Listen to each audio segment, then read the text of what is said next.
He's our friend, Mike Florio, back here in the Mercedes-Benz Vans phone line. How you doing, Mike? Doing great, Rich. How are you? Good to talk to you as always. Right back at you. Interesting day in Denver yesterday, huh, brother?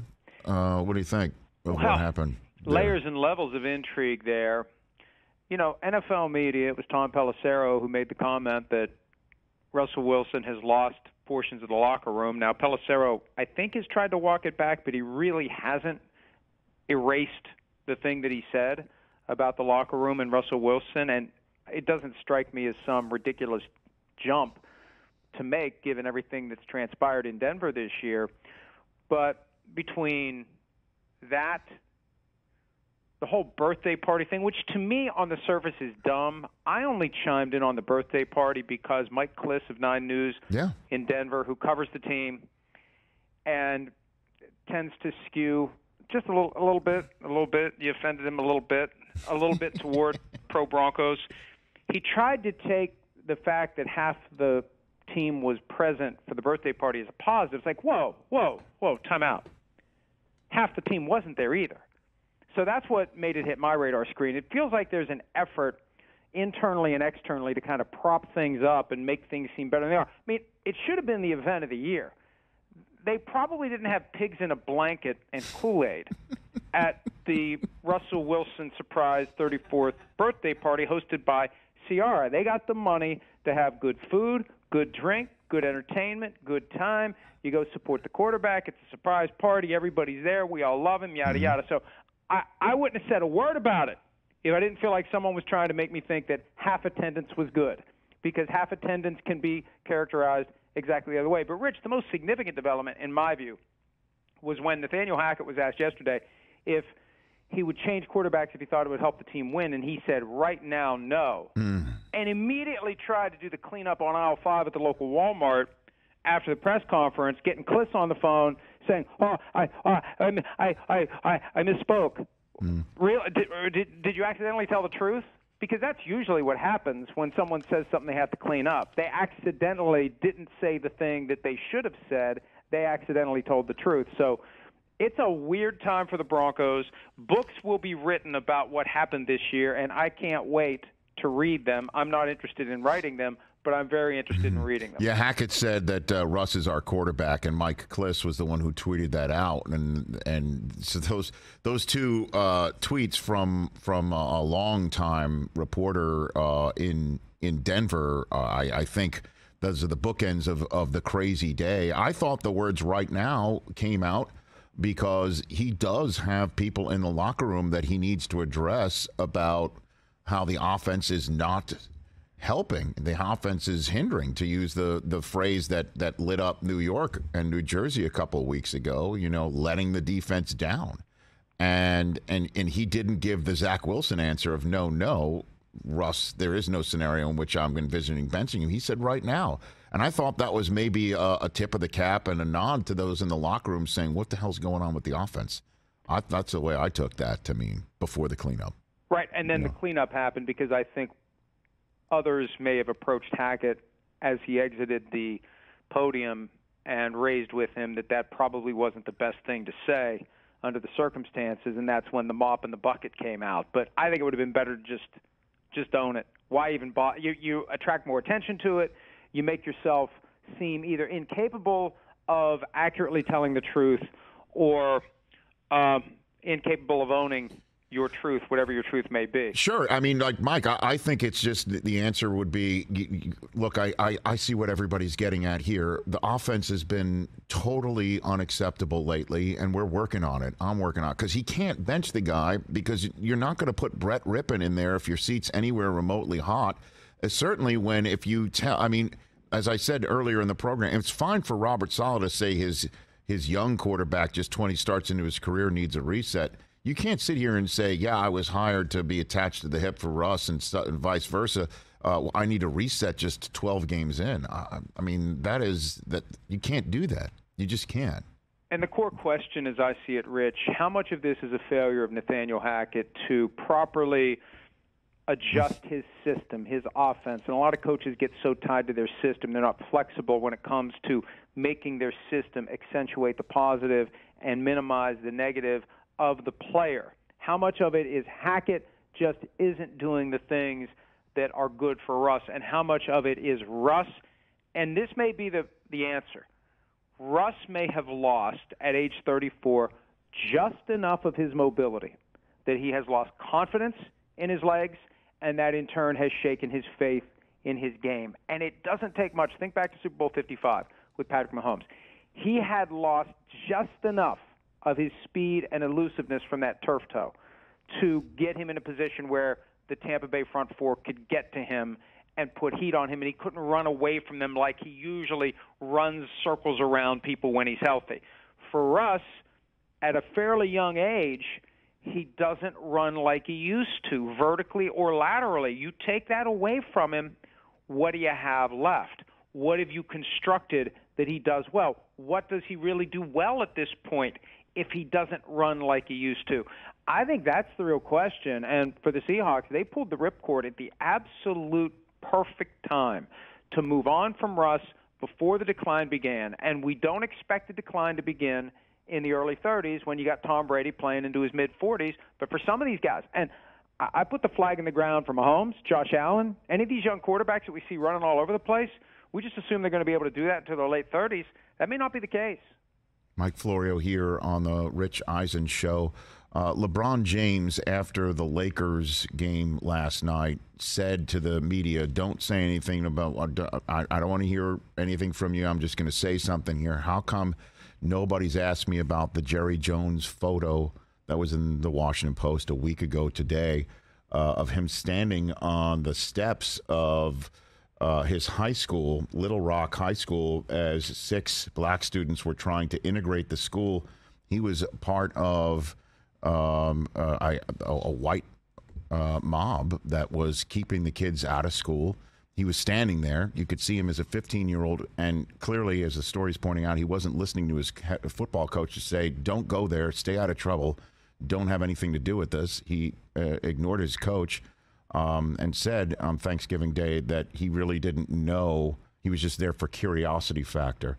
So LeBron brought this up and talking about how nobody's asked him about that photo, and they were very quick to have him comment about somebody within his own sport, and Kyrie Irving and his controversy, if you will, recently. How is the NFL taking this photograph, and what are they doing? Is there anything being done to follow up on this, talk about it? Anything going on in the halls of the NFL? Well, and Rich, I haven't written anything about it yet because it's been a busy day, and I really want to take the time to think through how I want to articulate the column that I'll be putting together, hopefully at some point this afternoon. But I think the better observation from LeBron would have been not that you asked me about Kyrie and you're not asking me about this, because it's apples and oranges.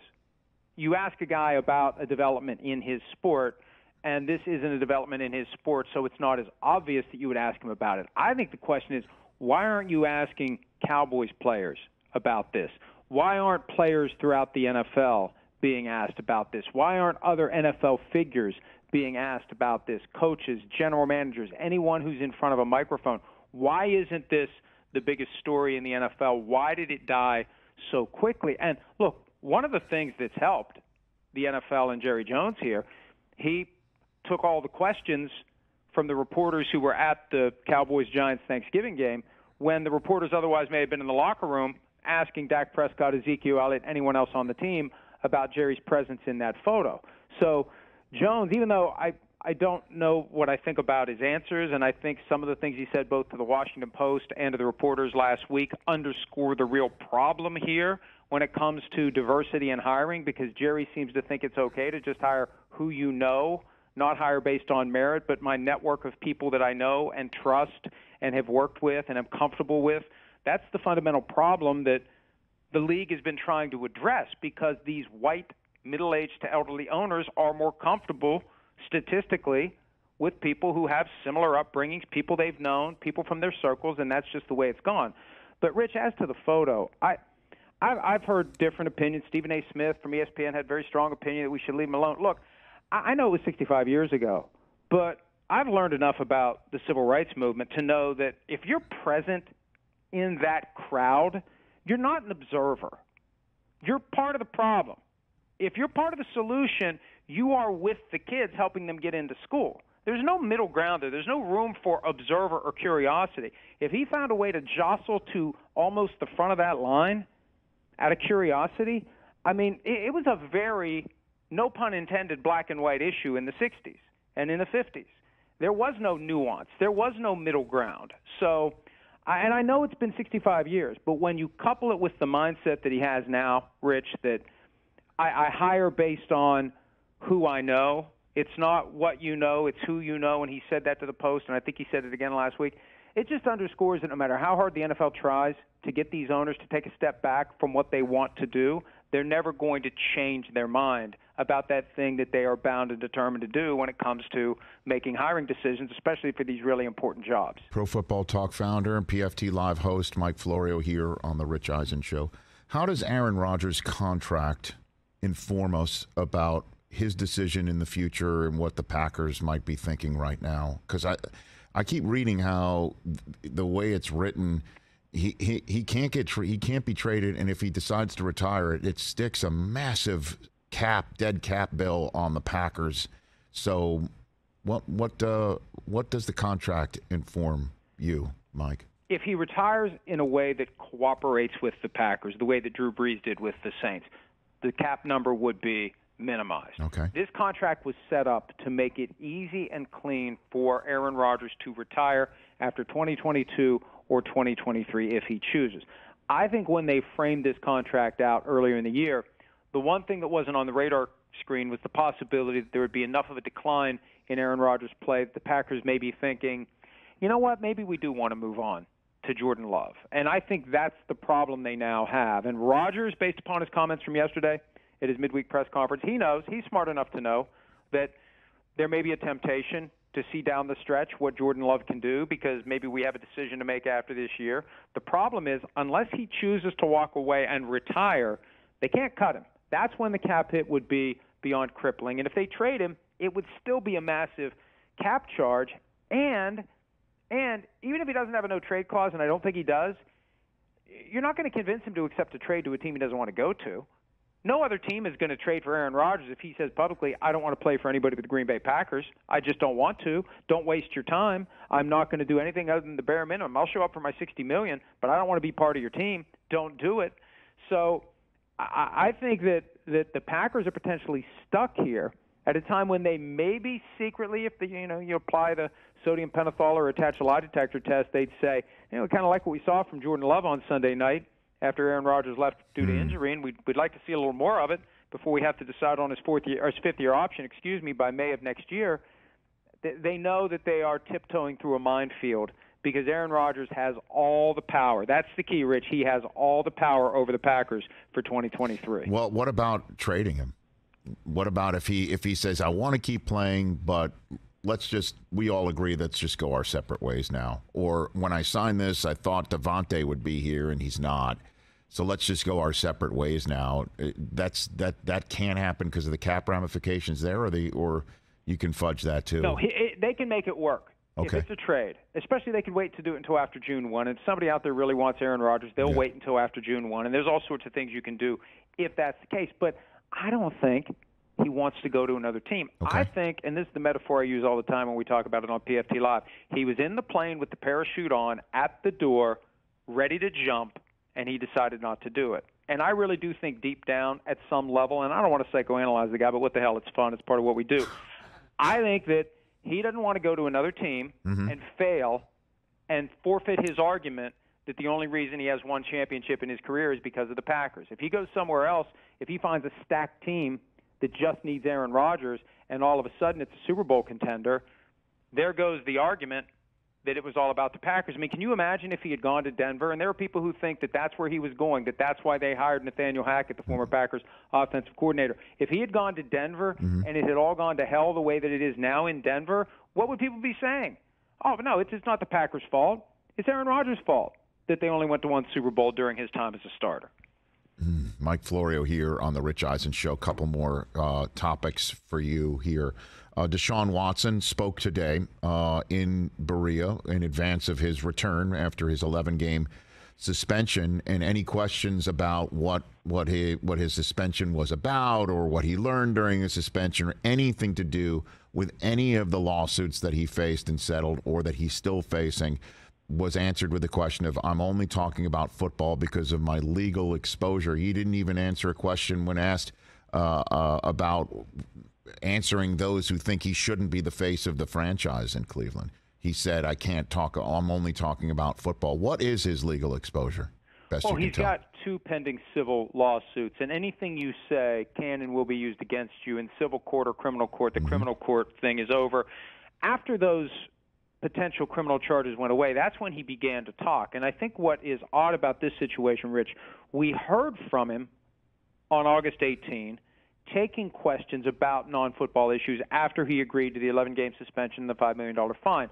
So it's odd that now that he's clear to come back, he's using things to shield him that he could have used back in August. He could have said the same thing. There's still pending legal issues. These cases aren't settled yet. I've been advised by my counsel to not talk about it. But see, what happened back in August, he stepped in it because he said he maintains his innocence. And that caused people to say, well, wait a minute. He's accepted an 11-game suspension and a $5 million fine, and he's going to stand up here and say he didn't do anything wrong. I think the first question for him today would have been, have you learned through your counseling, through your treatment, through everything you've done to satisfy the NFL's requirements, that what you did was wrong? Do you continue to maintain your innocence? And I think it was smart. It may not be satisfying for those of us who want to know what's really going on inside of his brain and what he has learned or hasn't learned through this ordeal, but it was smart for him to have somebody say, just don't talk about it at all. And, you know, he'll be open to criticism for not talking about it at all, and it may stir up some people who maybe haven't sued him yet that may decide to go forward now, or people who are planning to attend the game on Sunday. There are roughly 10 of the women who had sued him with whom he settled who were planning to attend. They may have more to say now because he's not talking about it. But I think it makes sense because there's a chance if he had talked today, he could have made things worse. And then last one for you, Mike Florio. What is going on in Arizona, ear to the ground? Patrick Peterson lobbed quite a verbal grenade from Minnesota all the way to the desert. Kyler Murray clapped back on Twitter. Ear to the ground, is there something going on in Arizona in that locker room? Well, there is, and there has been. And Sims and I talked about this today on PFT Live. Patrick Peterson was in the locker room with Kyler Murray for 2 years.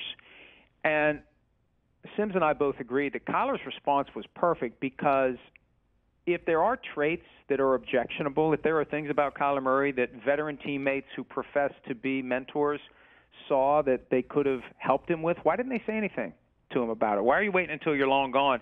And my team is bad and your team is good before you say anything about it. Nobody was saying anything about Kyler Murray being a problem last year when they were 10-2.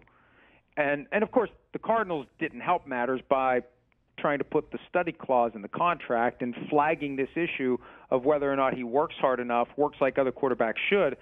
But this notion has been bubbling around that some of the veterans in Arizona just didn't like the way Kyler Murray conducted himself. And it's more of a generational thing. It's not specific to Kyler.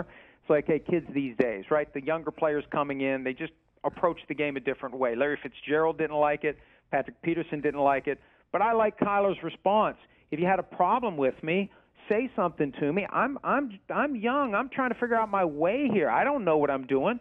If you can help me, tell me. What if he did? He's rightfully perplexed by it. What if he did? What if Peterson did? What if or there was that's the next step in this then. Then let's say Peterson can respond to the tweet and say, I did tell you. I told you every day and you didn't want to listen to me. So what is going is I guess, you know, that may be what everything you just said, the dynamic that is at play here, that Peterson, and he also did, you know, kind of give a little jab at Steve Keim, saying that, you know, that Kingsbury is going to be the one to eat it and the guy who hired him will still have a job. So, you know, obviously Peterson isn't happy that the way things ended there, it would seem. All that said, is there still something going on in the locker room? I think so, Rich, and I think Kliff Kingsbury's in real trouble here. Remember last year there was a lot of stuff swirling around about Kingsbury, and then all of a sudden, the team announces that he and Keim have been extended through 2027, and we never heard a word about how much he's getting? How much is guaranteed? We don't know any of that stuff. That may have just been, hey, we need to do something to put out this fire.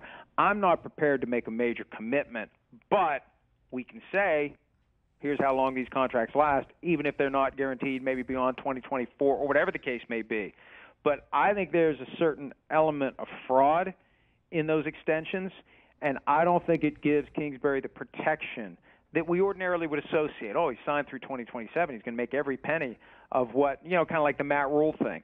I think that, and this is just my gut feeling based on how it was handled and the fact that we've heard nothing about amount, no other details. I think this was, we got to put a hose on this fire and get everyone on the same page for 2022, and then we'll figure out 2023 when it comes. So then the last one for you, Mike. I've enjoyed this conversation. I keep on coming up with topic ideas. This is definitely the last one for you. I appreciate the time you've given. How does Sean Payton loom over the last 6 weeks of this season? Well, look, we know how it officially works, and we know how it unofficially works. And we're getting toward the part of the year where owners who are thinking about their options for next year, and some owners will just fire a coach and then figure out later who the coach is going to be. Other owners will hold on to the coach they have until they know that they can get somebody that they would rather have. And Payton is out there. Everybody knows it. There had already been efforts to communicate through the back channels to Payton. He said that. He told Dan Patrick that earlier this year, I believe, and probably others. And I suspect that even with what happened with Stephen Ross, because the problem with the Dolphins, and they got whacked for tampering with Peyton and Tom Brady, they weren't discreet about it. If you're discreet about it, no one's ever going to know. No one's ever going to come after you. You're not going to get punished. You're not going to get shamed. You're not going to get suspended. The smart owners out there who are thinking about an upgrade to Sean Payton, I believe, are already talking off the record, back channels, to the Saints. What's it going to take to get him? To Payton, what's it going to take to get you? The calls will be made this month, and by the time the process is officially activated, with new team contacting the Saints to ask permission to try to negotiate a deal with Sean Payton, a deal will already be done. And it's just a matter of letting the dominoes fall. It almost happened with the Cowboys, as explained in Playmakers, back in early 2019. And I think that somebody is already starting the process of seeing whether or not they can get Sean Payton. And we just sit back and wait for it to play out. You got a best guess? You got any guesses? What do you got for me? What do you think, Mike? Well, I think the Chargers make sense if Dean Spanos is willing to pay. I think I'd love to know what Sean Payton would think about coaching Kyler Murray. Mm-hmm. Because I think Kyler Murray just needs a little fire to be lit, a little challenge. Do you want to be great? I can make you great. Trust me. You're about the same size as Drew Brees. I made Drew Brees great. I can make you great. I mean, Kyler Murray is Drew Brees with a rocket up his ass, right? Okay. Can I say that? No, you just did. It's all good. Don't worry about it. Okay. I see, but I pick up what you're putting down. That's the vernacular in league circles. We got to be authentic with everyone. But, yeah, so I think he's going to want to go somewhere where he knows he would have the ability to win. And how do you win? You win with a quarterback. And he's going to want to feel like he can run the show his way, not have interference. Good ownership is the key. Good ownership just means ownership that will stay the hell out of my way. Right. Stephen Ross isn't good ownership overall, but he's good ownership insofar as if he's going to make the commitment to Payton, he's going to stay out of the way, and I think that's what Payton's looking for. Mike, thanks for putting a rocket in this show. I appreciate it. As always. We'll see you, pal. Appreciate the time. As always. Thank you. Right back at you. That's Mike Florio. Great chat right there with the creator of Pro Football Talk, host of PFT Live, and again, Playmakers, where all books are sold. It is perfect for this time of year for the football lover in your life. Go get it and give it a nice little gift wrap and enjoy watching somebody take it in. That's Mike Florio right here on the show. Catch the Rich Eisen Show every single day on the Roku channel, 12 to 3 Eastern, for free.